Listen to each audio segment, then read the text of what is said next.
बोल जयकारा बोल मेरे श्री गुरु महाराज की जय। श्री सद्गुरुदेवाय नमः। श्री परमहंस द्वैत मत अमर ज्योति श्री चतुर्थ पातशाही जी महाराज। सारांश में इतना ही कहा जा सकता है कि श्री आनंदपुर धाम से संबंधित सभी कार्य व्यवहार आपके ही सुपुर्द थे। प्रथम तथा मुख्य कार्य आपको रेलवे स्टेशन अशोकनगर में बाहर से आने वाली संगत प्रेमी जिज्ञासुओं की सुव्यवस्था का कार्यभार सौंपा गया।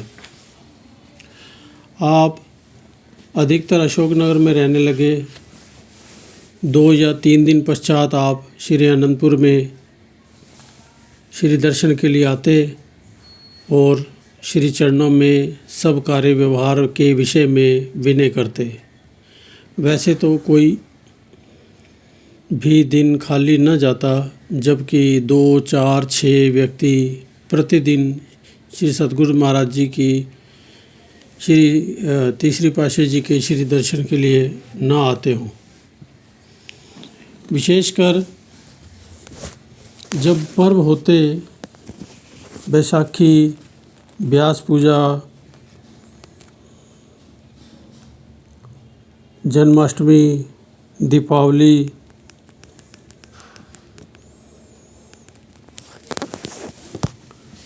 तथा माघी, इन त्योहारों पर सर्वप्रथम सभी संगतें अशोकनगर रेलवे स्टेशन पर उतरती थी। संगतें भी दिन प्रतिदिन अधिक बढ़ रही थी। अशोकनगर से श्री आनंदपुर तक सब संगतों को बसों द्वारा आना होता था। बसों की प्रतीक्षा के लिए पहले संगत को स्टेशन पर ही बैठना पड़ता था, परंतु आपने रेलवे स्टेशन के समीप ही एक छोटा सा कमरा किराए पर ले लिया, जिससे उन्हें असुविधा ना हो। अधिक संगत बढ़ जाने पर रेलवे स्टेशन से 1 फरलांग की दूरी पर श्री चरणों में विनय करके श्री आज्ञानुसार आपने एक आश्रम का निर्माण करवाया, जिसमें भोजनशाला, स्नान गृह तथा संगतों के विश्राम के लिए खुला स्थान बनवाया। इस स्थान पर बिजली, पानी व आराम के लिए हर प्रकार से प्रबंध करवाया। इस स्थान के बनने के पश्चात भी आप त्योहारों के दिनों में तथा वैसे भी 1-2 भगत स्टेशन पर भेज देते थे, जो आई हुई संगतों को सुगमता से आश्रम पर ले आते। आई हुई संगत को भोजन खिलाना, बसों पर बैठाकर श्री आनंदपुर भेजना इत्यादि, ये सब प्रबंध आपकी ही निगरानी में सुचारू रूप से चलता था। आपकी मधुरवाणी तथा सुचारू व्यवस्था से रेलगाड़ी में थकी संगत के अशोकनगर आश्रम पर पहुंचते ही उनकी थकान दूर हो जाती। सब संगत सुखपूर्वक श्री आनंदपुर पहुंच जाती तो आप सबसे अंत में श्री आनंदपुर में पधारते। पर्व के पश्चात भी संगतें जब लौटती तो आप उनको रेलगाड़ी में बैठाने तक का पूरा प्रबंध करवाते। इस प्रकार की सुव्यवस्था को देखकर सबका दिल अनायास ही आपकी ओर खिंच जाता तथा सब संगत श्री दरबार के गुणानुवादों को गाती हुई घर लौटती। अप्रैल सन 1964 तक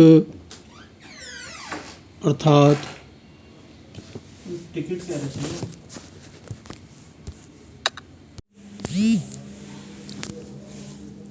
इस प्रकार की सुव्यवस्था को देखकर सबका दिल अनायास ही आपकी ओर खिंच जाता तथा सब संगत श्री दरबार के गुणानुवादों को गाती हुई घर लौटती।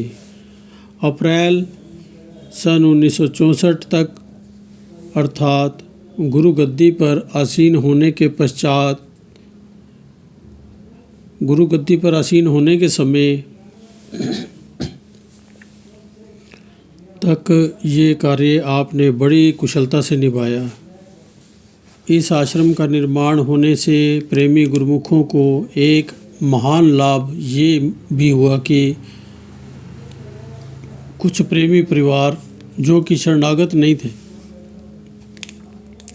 1947 के देश विभाजन के समय जबकि लोग केवल अपनी जान बचाकर ही भारत पहुँचे थे, तो उस समय किसी को कुछ समझ नहीं आता था कि अब कहाँ रहें और क्या करें। हृदय दुखों का घर बन चुका था। उस समय उन कई गुरुमुख परिवारों ने अशोकनगर में ही निवास किया। आपने आश्रम के बाहर साथ ही ज़मीन खरीदकर मकान बनवाए। इन परिवारों के लिए भी सब प्रकार की सुख सुविधा का प्रबंध करा दिया, जिससे दुखित हृदयों ने सुख की सांस ली।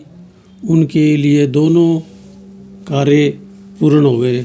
एक तो दैहिक आवश्यकताओं की पूर्ति के लिए स्थान मिल गया, दूसरा श्री अनंतपुर के समीप होने के कारण आत्मिक आनंद की प्राप्ति भी सुलभ हो गई। उन्होंने आपका कोटि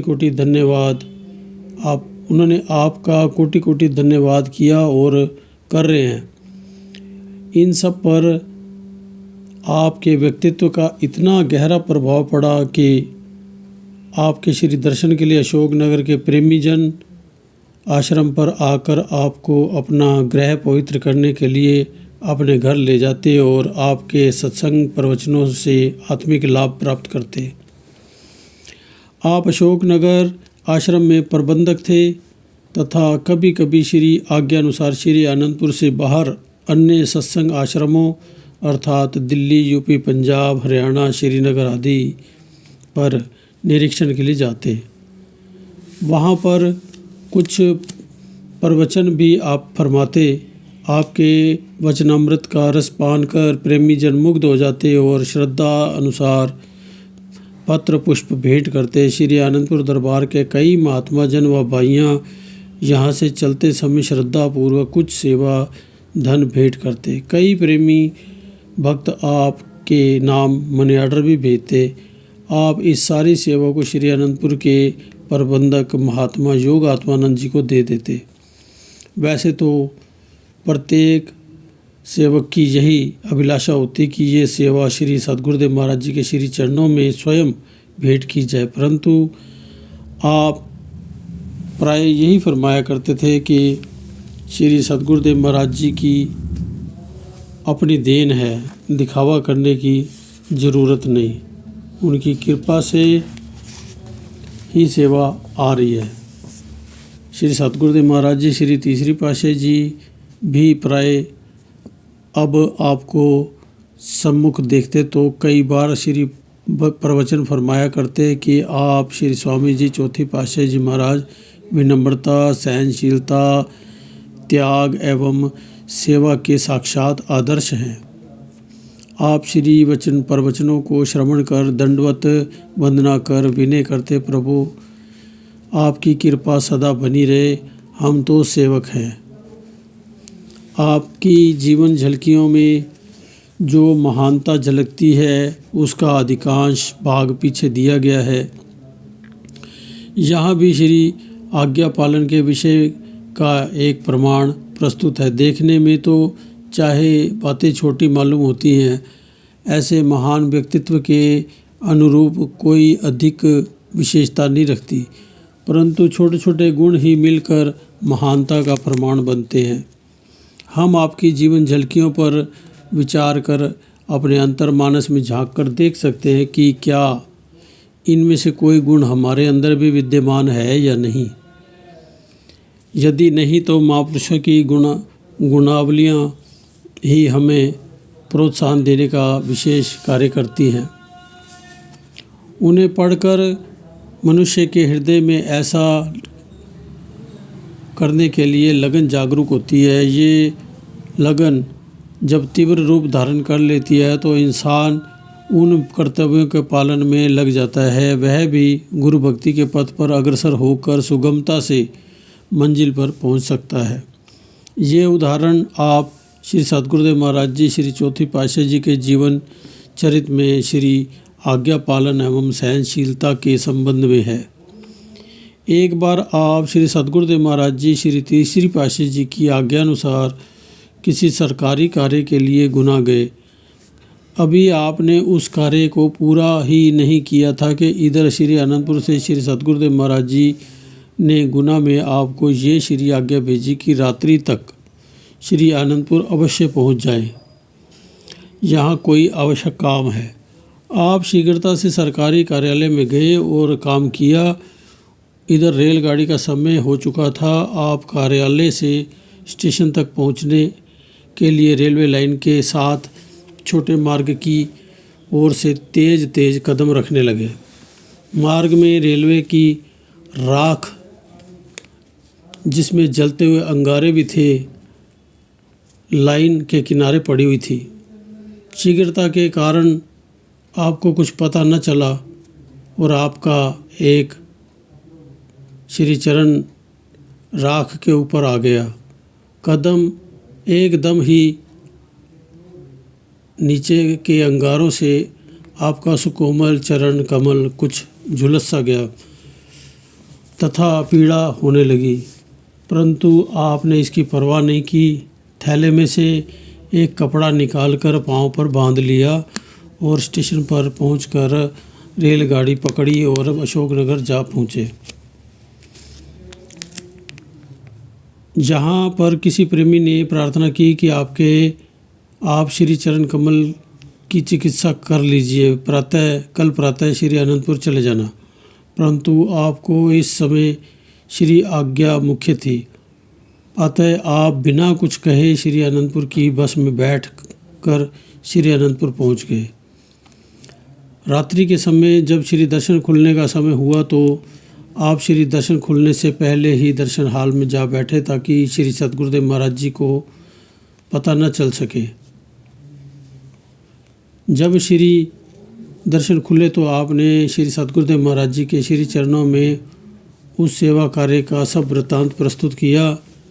आपका प्रयत्न ये था कि पाँव के जल जाने के विषय में श्री सतगुरुदेव महाराज जी को पता न चले तो अच्छा है, परंतु जब वहाँ से लौटने लगे तो किसी प्रेमी ने श्री सतगुरुदेव महाराज जी के श्री चरणों में आपके पाँव जलने के विषय में संकेत कर दिया। उस समय श्री सतगुरुदेव महाराज जी ने आपको पुनः बुलवाकर वचन फरमाए कि इतनी जल्दी क्या थी यहाँ पहुँचने की, पहले चिकित्सा करवा लेते। हमें आपकी सहनशीलता देखकर अचंभा हो रहा है कि आपने उफ तक नहीं की। आपने विनय की, प्रभु यदि चिकित्सा पहले करवाई जाती तो श्री आज्ञा का पालन कैसे होता। इस शरीर पर तो यूँ ही कष्ट आते रहते हैं।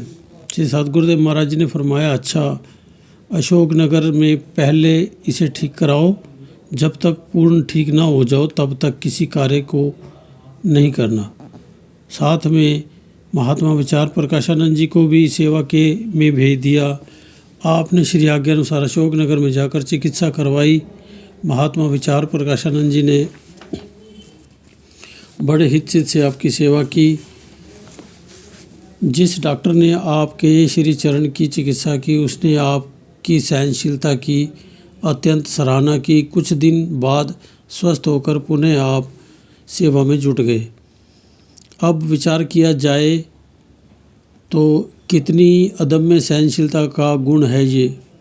आपने इससे ये दर्शा दिया कि गुरु भक्ति शारीरिक दुखों से ऊपर उठकर ही की जा सकती है। यदि किसी भी वस्तु में ध्यान चला जाए, अर्थात शरीर में, मन में अथवा धन आदि में, तो भक्ति का पथ दूर हो जाता है। मन, वचन, कर्म तथा पूर्ण लगन के साथ गुरु भक्ति की प्राप्ति होती है। जब भी कोई यात्री किसी अन्य गांव में पैदल चलकर पहुंचना चाहता है तो उसे मार्ग में ऊंची नीची भूमि, धूप, गर्मी, थकान सब कुछ सहन करना पड़ता है। यदि वह चाहे कि मैं दूसरे गांव में भी पहुंच जाऊं और मुझे मार्ग में कठिनाइयों को भी पार ना करना पड़े तो ऐसा कभी हो नहीं सकता। इसी प्रकार भक्ति मार्ग में भी अनेकों कष्ट आते हैं। सर्वप्रथम तो बाधक है शरीर। ये भक्ति पथ पर चलने के लिए बाधाएं डालता ही रहता है। इस शरीर और मन से ऊपर उठकर भक्ति करना ही भक्ति मार्ग की सिद्धि है, क्योंकि संत दयाबाई जी ने अपनी वाणी में कहा है, आप मरण भय दूर करे, दोहा, आप मरण भय दूर करे, मारत रिपु को जाए, महामोह दल दलन करे, रहे स्वरूप समाये। अर्थात अपनी मृत्यु का भय दूर करके अपने शत्रुओं को मारना है। अर्थात अपनी मृत्यु का भय दूर करके अपने शत्रुओं को मारना है। जब मोह आदि शत्रु दूर हो जाएंगे तो उस परमात्मा स्वरूप में मिल जाएगा और अमृत पद को प्राप्त होगा। इस प्रकार से आप शारीरिक कष्टों की परवाह ना करते हुए परमार्थ के कार्य को कुशलता से निभाते रहे। सन 1936 में श्री सतगुरुदेव महाराज जी श्री तीसरी पातशाही जी ने आपको ग्वालियर राज्य में स्थित सभी अधिकृत चकों का मुख्तियारे आम बनाया। इसके पश्चात सन 1954 में श्री अनंतपुर ट्रस्ट बन जाने पर ट्रस्ट से संबंधित सब कार्यों का मुख्य प्रबंधक आपको ही बनाया गया। इसके अतिरिक्त जब भी जिस सेवा के लिए श्री सतगुरुदेव महाराज जी श्री तीसरी पातशाही जी आपको फरमाते, आप उसी को ही पूर्ण करने में संलग्न हो जाते। वैसे तो श्री अनंतपुर की प्रत्येक सेवा में आप भाग लेते, परंतु श्री अनंतपुर की सेवा में आप विशेष भाग लिया करते। सन 1960 में दीपावली के पर्व पर जब श्री सतगुरुदेव महाराज जी श्री तीसरी पातशाही जी की मौज श्री अनंत सर को शीघ्र बनवाने की हुई तो आप श्री चौथी पातशाही जी स्वयं भी श्री आनंद सर के तट पर पूरा दिन विराजमान रहते और सब सेवक श्री आनंदपुर के स्थायी तथा बाहर से आए हुए अपने धन्य भाग मनाते हुए इस सेवा में जुट जाते। उन सब सेवकों को अलग अलग कामों पर लगाना, अर्थात सीमेंट, बजरी, चूना, मिट्टी आदि सब मटेरियल बाहर से मंगवाना, प्रत्येक काम में आई हुई बाधा को दूर करना, घूम फिर कर सब काम देखना, इन सब कामों की जिम्मेवारी आप पर थी। अशोकनगर के भी आप प्रबंधक थे। वहाँ पहल आप दूसरे या तीसरे दिन काम की देखरेख के लिए जाया करते थे, परंतु जब श्री आनंद सर का संपूर्ण कार्य भी आपको सौंप दिया गया तो पूरे आनंद सर का फर्श बनने तक आपने अत्यधिक ध्यान आनंद सर की ओर दिया। इस समय में कभी आपने आराम नहीं किया। भोजन भी दोपहर के समय श्री आनंद सर के किनारे बैठकर कर लिया करते। रात्रि को काम समाप्त होने पर सबसे अंत में अपने निवास स्थान पर जाते और दूसरे दिन प्रातः सबसे पहले श्री आनंद सर पर आ जाते। जब तक पूरा श्री आनंद सर तैयार नहीं हुआ तब तक आपने अपने आराम की परवाह नहीं की। श्री सतगुरुदेव महाराज जी की श्री आज्ञानुसार सब काम पूरी जिम्मेवारी से करते रहे। नवंबर 1960 से अप्रैल 1962 तक, नवंबर 1960 से अप्रैल 1962 तक 1.5 वर्ष में श्री आनंद सर का नीचे का फर्श पूरा बनकर तैयार हुआ। श्री सतगुरुदेव महाराज जी इस कार्य को पूरा हुआ देखकर अत्यंत प्रसन्न हुए। एक बार श्री सतगुरुदेव महाराज जी ने आपको किसी आवश्यक कार्य के लिए जालंधर जाने की आज्ञा प्रदान की। आपने श्री आज्ञानुसार श्री आनंद सर आनंदपुर से जालंधर के लिए प्रस्थान किया। उन्हीं दिनों में जन्माष्टमी का पर्व भी समीप ही था।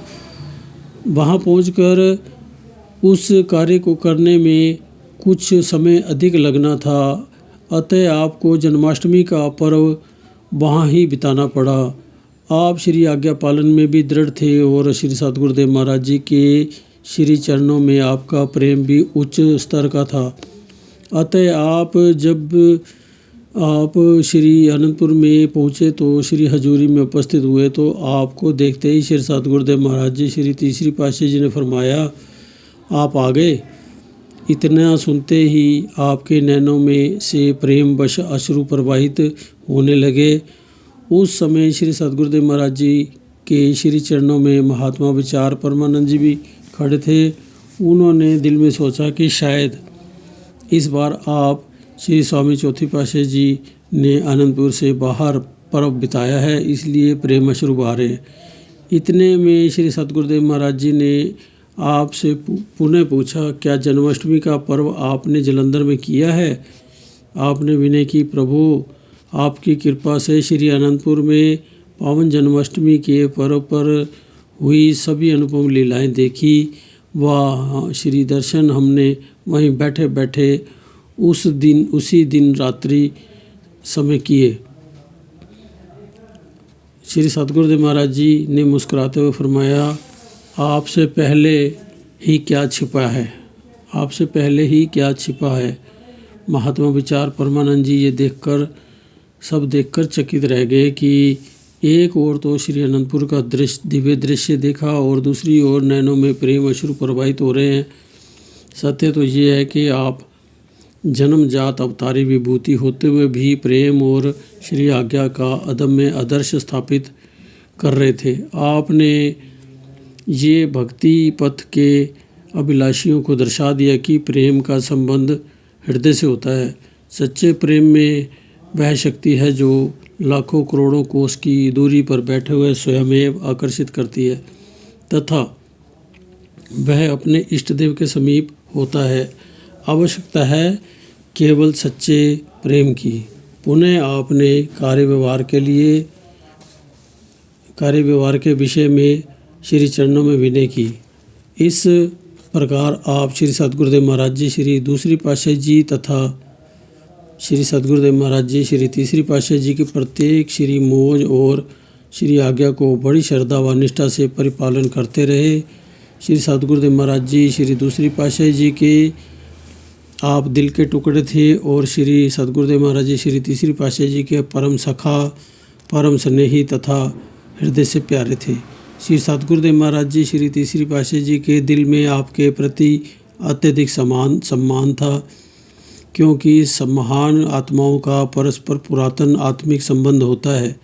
वे परस्पर स्वात्मदर्शी होने के कारण एक दूसरे को पहचानते हैं, परंतु ये रहस्य समय आने से पूर्व किसी पर प्रकट नहीं किया करते, अपितु रहस्य प्रकट होने से पहले तक वे सर्वसाधारण की तरह अर्थात सबसे घुल मिल कर रहना, गुरु भक्ति के नियमों का परिपालन, सेवक की न्याय करना और किसी के सन्मुख अपने आप को बड़ा अनुभव ना कराना, इस तरह से अपने गुणों को गुप्त रूप में रखते हुए फिर भी विलक्षण पुरुषों की विलक्षणता उनके प्रत्येक कार्य से झलकती है। इस विलक्षणता का उनके वास्तविक रूप में प्रकट होने से पहले कभी कभी अनुभव होता ही है, परंतु अवकाश में कौंधती हुई बिजली की तरह। जब वे अपने यथार्थ रूप में प्रकट होते हैं तो निर्मल विशाल नील गगन में देदीप्यमान भास्कर की भांति उनके वही गुण प्रत्यक्ष होते हैं। ऐसे महापुरुषों की परंपरा में ही था आपका अति दिव्य जीवन। श्री सद्गुरुदेव महाराज जी श्री तीसरी पातशाही जी आपको उच्च दृष्टि से देखते थे तथा परमार्थ पथ के शिरोमणि जानते हुए भी उन्होंने किसी के सामने इस रहस्य को प्रकट नहीं किया। जैसे कि महापुरुषों के नियम होते हैं, इनका इल्म सीना ब सीना एक दिल से दूसरे दिल तक पहुंचता है। परंतु वे अपनी रूहानी शक्तियाँ गुप्त रूप से ही देते हैं। इसी नियम के अनुसार श्री सतगुरुदेव महाराज जी श्री तीसरी पातशाही जी की श्री मौज अपना स्थूल शरीर समेट लेने की हुई तो उन्होंने लगभग 6 मास पूर्व ही इस कार्य को इस प्रकार से संपन्न कर दिया। अक्टूबर सन 1963 में श्री सतगुरुदेव महाराज जी श्री तीसरी पातशाही जी परमार्थिक केंद्र नया प्रयागधाम नया गांव में विराजमान थे। अपनी श्री मौज के अनुसार उन्होंने 28 अक्टूबर सन 1963 को महात्मा दर्शन अलखानंद जी को फरमाया कि तार द्वारा शीघ्र ही आप चौथी पातशाही जी महाराज को तथा महात्मा सतगुरु सेवानंद जी को बुलवाओ। महात्मा जी ने श्री आज्ञा शिरोधार्य की और आप दोनों को तार भेज दिया। आप उस समय किसी कार्य के लिए गुना गए हुए थे। श्री अनंतपुर तार पहुंचने पर आपको फ़ोन द्वारा गुना में सूचना भेजी गई। आपके पास उस समय गुना में केवल पहनने के लिए वस्त्रों के अतिरिक्त और पहने हुए वस्त्रों के अतिरिक्त कोई और वस्त्र भी न था। फिर भी आप श्री अनंतपुर नहीं आए। वहीं से श्री आज्ञा अनुसार सूचना पाते ही नया गांव के लिए प्रस्थान किया। इधर महात्मा सतगुरु सेवानंद जी भी श्री आनंदपुर से नया गांव के लिए विदा हो गए। 30 अक्टूबर 1963 को आप तथा महात्मा सतगुरु सेवानंद जी नया गांव में श्री चरणों में उपस्थित हुए। 31 अक्टूबर 1963 को श्री सतगुरु महाराज जी श्री तीसरी पातशाही जी ने रूहानी अधिकारी के लिए आपके विषय में प्रवचन फरमाए, जिनका विवरण श्री सतगुरुदेव महाराज जी श्री तीसरी पातशाही जी के जीवन चरित्र में दिया जा चुका है।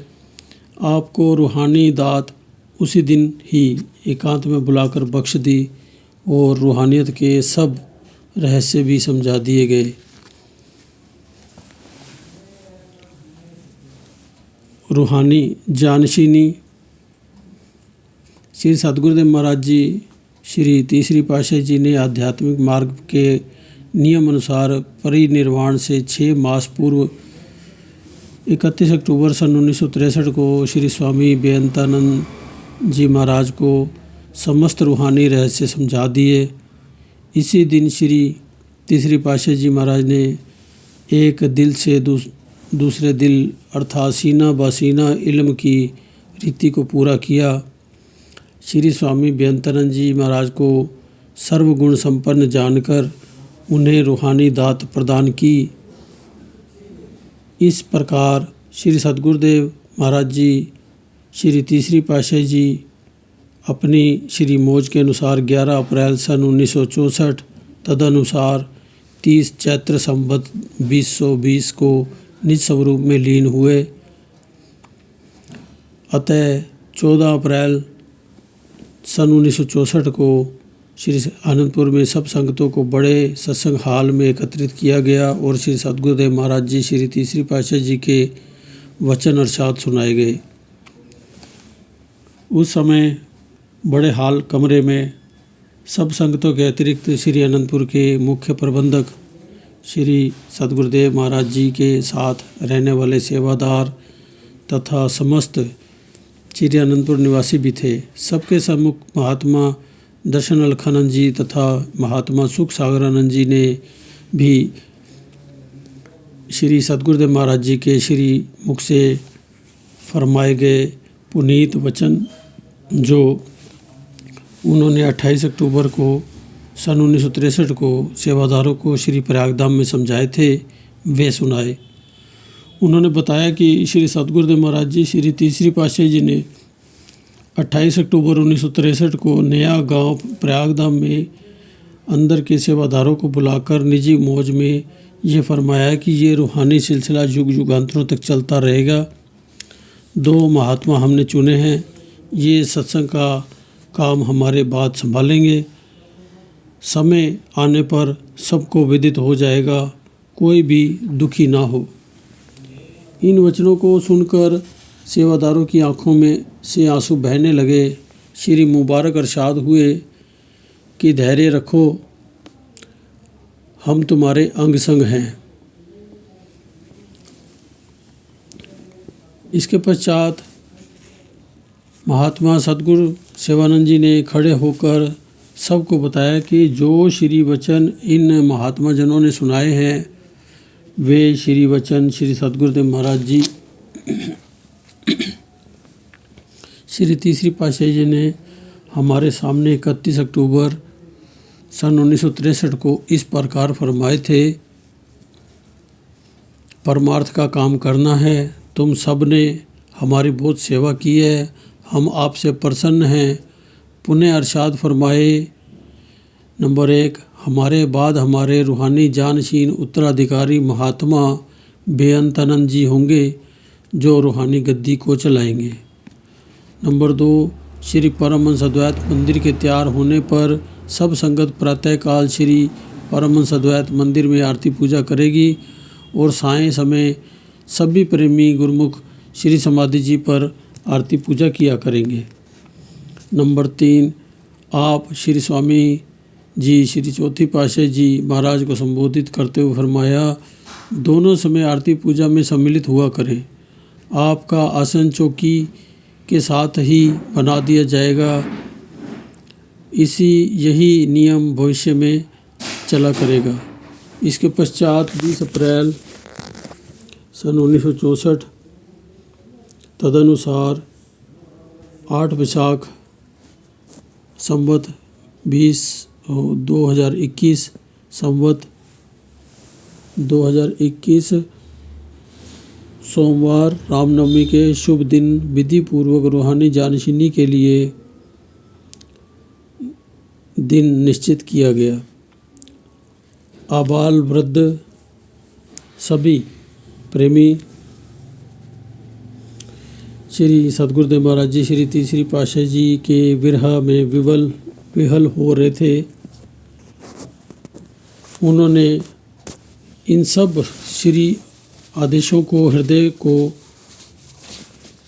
धैर्य बंधाते हुए सुना। उन्हें निराशा में आशा की किरण दिखाई दी। तत्पश्चात सब ने श्री आज्ञा को शिरोधार्य कर श्री स्वामी बेअंतानंद जी महाराज को श्री चौथी पातशाही जी के श्री पाद पद्मों में वंदना की। श्री सद्गुरुदेव महाराज जी श्री चौथी पातशाही जी ने फरमाया, गुरुमुखों, श्री मुबारक आज्ञा अनुसार सेवा तो श्री दरबार की करनी ही है। ये परमार्थिक कार्य युग युगांतरों तक चलता रहेगा। हमारा कर्तव्य श्री सद्गुरुदेव महाराज जी की आज्ञा मानना है।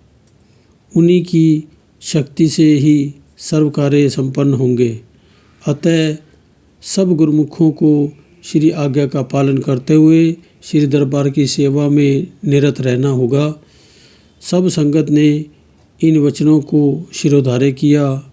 अतः पुरातन मर्यादा अनुसार 20 अप्रैल सन 1964 तदनुसार 8 वैशाख संवत 2021 सोमवार तिथि रामनवमी के शुभ दिन प्रातः 8 बजे श्री अनंतपुर में श्री 108 श्री स्वामी बेअंतानंद जी महाराज जी चतुर्थ रूप में परमार्थिक राज सिंहासन पर विराजमान हुए। महात्मा योग आत्मानंद जी ने विधिवत केसर तिलक लगाया। इसके पश्चात सब महात्मा जनों ने आपके शुभ्र भाल पर तिलक लगाने की रीति को पूरा किया। पुनः सब संगत ने आपके श्री मस्तक पर तिलक लगाया। तदुपरांत आपकी श्री आरती उतारी गई। इसी दिन श्री सद्गुरुदेव महाराज जी श्री तीसरी पातशाही जी की पुण्य स्मृति में भंडारा भी किया गया। 14 अप्रैल सन 1964 से श्री 108 श्री सद्गुरुदेव महाराज जी श्री तीसरी पातशाही जी के आदेश अनुसार श्री आरती पूजा का नियम श्री आनंद शांति भवन में प्रारंभ हो गया। श्री वचन तथा श्री आज्ञा थी कि प्रातः समय श्री आरती पूजा श्री परमहंस अद्वैत मंदिर में तथा सायं समय श्री आनंद शांति भवन में हुआ करेगी। श्री परमहंस अद्वैत मंदिर का निर्माण कार्य अभी कुछ शेष था। गुंबज का भाग अभी पूर्ण न हो पाया था। इसी कारण पहले 1 वर्ष श्री आरती दोनों समय श्री आनंद शांति वन में ही होती रही। आप श्री सद्गुरुदेव महाराज जी श्री चौथी पातशाही जी ने परमार्थिक राज सिंहासन पर विराजमान होकर अशांत विरह व्याकुल हृदयों को शांति प्रदान की। श्री सद्गुरुदेव महाराज जी श्री तीसरी पातशाही जी ने जिस ढंग से प्रेमियों गुरुमुखों के हृदय पर शासन किया था, अब एकदम उनके विछोह से प्रेमियों के हृदय दुखित थे। आपने प्रेम व स्नेह से सिंचित कर सबके दुखित हृदयों को शीतलता प्रदान की। आपके विनम्र कोमल तथा सौम्य स्वभाव ने सबके दिलों को मोह लिया। प्रेम भक्ति के बन उन्नायक जन जन को निहाल करे, आकुल व्याकुल विरह दग्ध के हृदयों में आनंद भरे। सौम्य मनोरम निज सुषमा से त्रिभुवन के त्रैताप हरे, सुख शांति के दाता पाकर सकल कलेश स्वयमेव जरे। अब आप जन जन की आर्त पुकार को पूरा करने के लिए तथा संत मत के नियम अनुसार परमार्थ का कार्य करने में संलग्न हो गए। आपने सन 1964 जून के अंतिम सप्ताह में पंचमढ़ी के लिए श्री अनंतपुर से प्रस्थान किया। कुछ महात्मा जन भी साथ गए। बस द्वारा श्री अनंतपुर से चंदेरी, ललितपुर, सागर होते हुए नरसिंहपुर पहुँचे। मार्ग में इन स्थानों पर श्री दर्शन के लिए आए हुए प्रेमियों को श्री दर्शन तथा श्री अमृत प्रवचनों से कृतार्थ करते गए। महापुरुषों का जन्म जन्मांतरों से भक्ति की अभिलाषी रूहों से आत्मिक संबंध होता है। अतएव वे युग युग में समय के अनुसार अवतार धारण कर भक्ति की त्रसित आत्माओं को भक्ति का अमृत पिलाकर उनकी तृषा को मिटाते हैं। इस प्रकार यहाँ नरसिंहपुर में जब आपकी बस पहुँची तो सेवादार विश्राम के लिए विश्राम गृह तथा अथवा किसी उचित स्थान को ढूंढने लगे। इतने में 2-3 प्रेमी भक्त वहाँ आए और बस में आकर आपको श्रद्धा सहित प्रणाम किया। आपने उनसे कुशल क्षेम पूछी और उनके आने का कारण पूछा। उन्होंने कोई उत्तर न दिया। आपने मौजवश वचन फरमाने आरंभ किए। जा कऊ मुश्किल अति बने, जा को मुश्किल अति बने, ढोई कोई न देई, लागू होए दुश्मना साक भी भजी खले। सबो भजय आसरा, चुके सबू असराव, चित आवे ओस, पार ब्रह्म लगे न तत्ती वाव। साहिब निताणिया का ताण, आई न जाई, थिरु सदा, गुरु शब्द सच जान गुरबाणी। जिस प्राणी के सामने अत्यंत कठिनाई उपस्थित हो जाए और उसे उस कठिनाई में कोई भी सहारा देने वाला ना हो, अनेक शत्रु उसकी जान के दुश्मन हो जाए, उस समय सगे संबंधी भी उसे आश्रयहीन छोड़कर भाग जाएं, सभी सहारे टूट जाएं और सभी आधार छूट जाएं, ऐसी दीन दशा में भी यदि मालिक का नाम उसके चित्त में आ जाए तो उसे कोई भी आँच नहीं आएगी, अर्थात कोई भी कष्ट क्लेश उसके सामने निकट नहीं आएगा। सच्चा मालिक ही निर्बलों का बल और आश्रयहीनों का आश्रय है। वह सदा एक रस है, आवागमन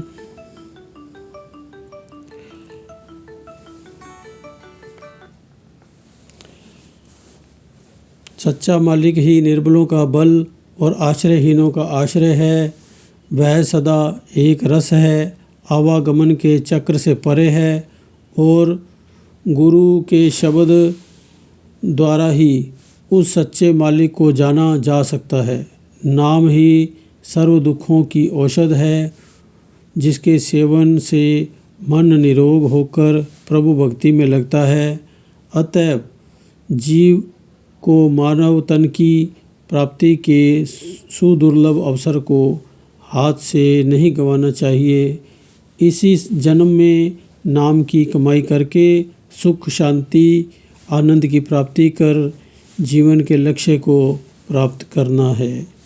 बोलो जयकारा बोल मेरे श्री गुरु महाराज की जय, बोलो सच्चे दरबार की जय, श्री अनंतपुरवासी भगवान की जय, घटघटवासी भगवान की जय, अंतर्यामी भगवान की जय। बोलो जयकारा बोल मेरे श्री गुरु महाराज की जय। बोलो जयकारा बोल मेरे श्री गुरु महाराज की जय। मेरे जीवन का तू ही आधार है, तेरी महिमा अपरंपार है। मेरे मन मंदिर के देवता, प्रभु सच्चा तेरा दरबार है। मेरे जीवन का तू ही आधार है, तेरी महिमा अपरंपार है। मेरे मन मंदिर के देवता, प्रभु सच्चा तेरा दरबार है।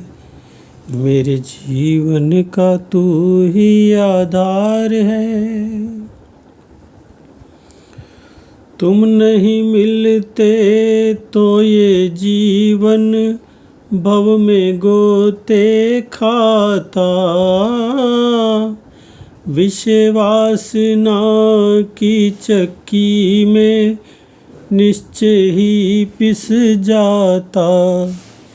मेरे दिल का तू ही दिलदार है, तेरा मुझ पर बड़ा उपकार है। मेरे मन मंदिर के देवता, प्रभु सच्चा तेरा दरबार है। मेरे जीवन का तू ही आधार है, तेरी महिमा अपरंपार है। मेरे मन मंदिर के देवता, प्रभु सच्चा तेरा दरबार है।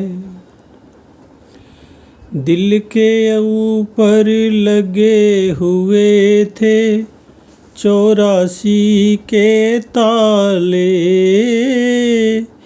कैसे खुलते जो नहीं मिलते सतगुरु जग रखवाले।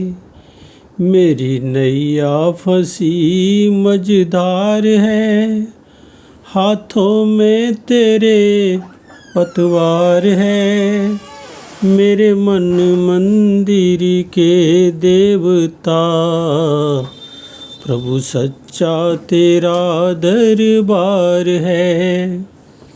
मेरे जीवन का तू ही आधार है, तेरी महिमा अपरंपार है। मेरे मन मंदिर के देवता, प्रभु सच्चा तेरा दरबार है।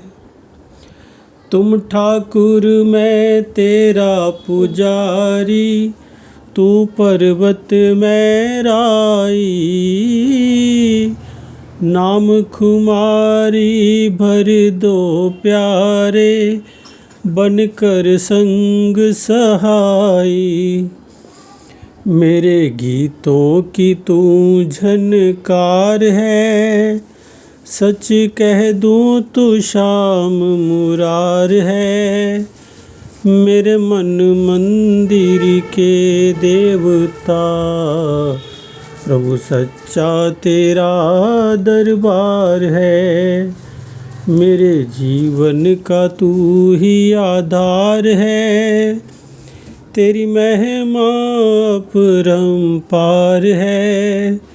मेरे मन मंदिर के देवता, प्रभु सच्चा तेरा दरबार है। इस दिल पर जब राग द्वेष की काली घटा छाती है, किसी और से रहमत तेरी बन के हवा आती है। तेरे चरणों में मेरा जो प्यार है, दास पर वो तेरा उपकार है। मेरे मन मंदिर के देवता, प्रभु सच्चा तेरा दरबार है। मेरे जीवन का तू ही आधार है, तेरी महिमा अपरंपार है। मेरे मन मंदिर के देवता, प्रभु सच्चा तेरा दरबार है। प्रभु सच्चा तेरा दरबार है। प्रभु सच्चा तेरा दरबार है। बोल जयकारा बोल मेरे श्री गुरु महाराज की जय। सुंदर सुंदर दर्शन देने वाले भगवान की जय। श्री परमहंस अवतार की जय। अंतर्यामी भगवान की जय। घटघटवासी भगवान की जय। बोलो जयकारा बोल मेरे श्री गुरु महाराज की जय।